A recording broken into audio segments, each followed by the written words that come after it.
અને હવે વાત કરીશું રાજ્યમાં આગામી દિવસોમાં કેવું રહેશે હવામાન, કારણ કે હવામાન વિભાગે આગાહી કરી છે વરસાદ વરસશે, ભેજના કારણે હળવાથી મધ્યમ વરસાદની શક્યતા હોવાનું પણ હવામાન વિભાગ કહી રહ્યું છે। સાથે જ હવામાન વિભાગ જે પ્રકારના હાલના આંકડાઓ જાહેર કરી રહ્યું છે કે આવનારા દિવસોમાં કયા જિલ્લામાં વરસાદ વરસશે એ પ્રકારે એ પણ હું આપને બતાવીશ, પણ એના પહેલા આપણે એ જોઈ લઈએ કે હવામાન વિભાગ ખરેખર આગાહી શું કરી રહ્યું છે। કારણ કે એક તરફ હવામાન વિભાગ કહે છે કે વરસાદ વરસશે, અમે પણ આપને કહીએ છીએ કે આવનારા દિવસોમાં વરસાદ વરસશે, પણ ગરમી છે કે જે જવાનું નામ નથી લઈ રહી। સૌથી પહેલા સાંભળી લઈએ હવાमान विभाग की आगाही। 7 दिनों तक छुटपुट बारिश देखने को मिलेगी गुजरात रीजन में और सौराष्ट्र कच्छ में, दोनों में ही। और जो टेम्परेचर का जहाँ तक सवाल है, मैक्सिमम टेम्परेचर उसमें कोई विशेष परिवर्तन नहीं आएगा अगले 7 दिन तक।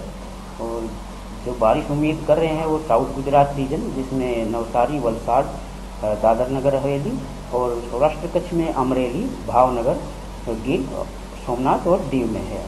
और जो टेम्परेचर की जो फोरकास्ट रखी है, मैक्सिमम में जो कल दर्ज किया गया है, अहमदाबाद में 40.7 रहा है और गांधीनगर में 40.5। आज उम्मीद है कि 40 के आसपास टेम्परेचर अहमदाबाद का मैक्सिमम रहेगा।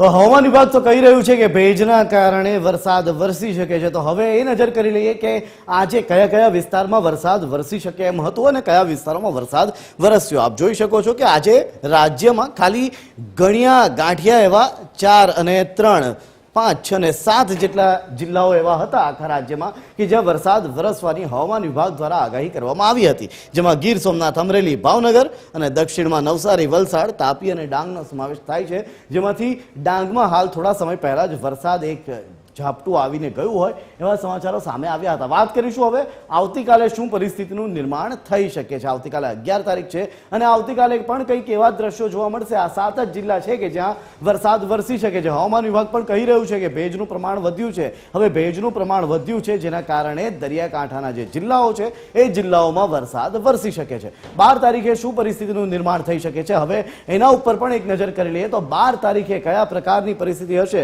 12 તારીખે પણ કંઈક એવું જોવા મળશે। 12 તારીખે પણ ગીર સોમનાથ, અમરેલી, ભાવનગર, તાપી, નવસારી, ડાંગ અને વલસાડ આ એ 7 જિલ્લાઓ છે કે જ્યાં વરસાદ વરસી શકે છે। હવે 13 તારીખ આવતા આવતા જિલ્લાઓ પણ વધશે અને વરસાદનું જોર પણ વધવાની સંભાવનાઓ છે। જે રીતે આપ ગ્રાફિક્સમાં જોઈ શકો છો કે પહેલા જે માત્ર 7 જિલ્લાઓ હતા, અમરેલી, ભાવનગર, ગીર સોમનાથ, વલસાડ, નવસારી, ડાંગ અને તાપી, જેની અંદર સુરત, ભરૂચ, છોટાઉદેપુર, વડોદરા, નર્મદા, પંચમહાલ અને દાહોદ આ જિલ્લાઓનો પણ ઉમેરો થયો છે। એટલે 13 તારીખથી વરસાદનું જોર વધી શકે છે, વધુ વિસ્તાર સુધી વરસાદ પહોંચી શકે છે, છૂટો છવાયો રહેશે પણ કદાચ જોર વધી શકે છે। આ 13 તારીખની વાત હતી। વાત કરીશું 14 તારીખે કયા પ્રકારની પરિસ્થિતિનું નિર્માણ આખા રાજ્યમાં થશે। તો આપ જોઈ શકો છો 14 તારીખ આવતા આવતા 35% જેટલા રાજ્યમાં વરસાદ પહોંચી જવાની આગાહી કરવામાં આવી છે। હવે જોઈશું 15 તારીખે શું પરિસ્થિતિનું નિર્માણ થાય છે। 15 તારીખે પણ કંઈક એ જ પ્રકારનું દ્રશ્ય જોવા મળશે, કારણ કે 15 તારીખ આવતા આવતા દક્ષિણ ગુજરાતમાં ચોમાસુની શરૂઆત પણ થઈ જશે।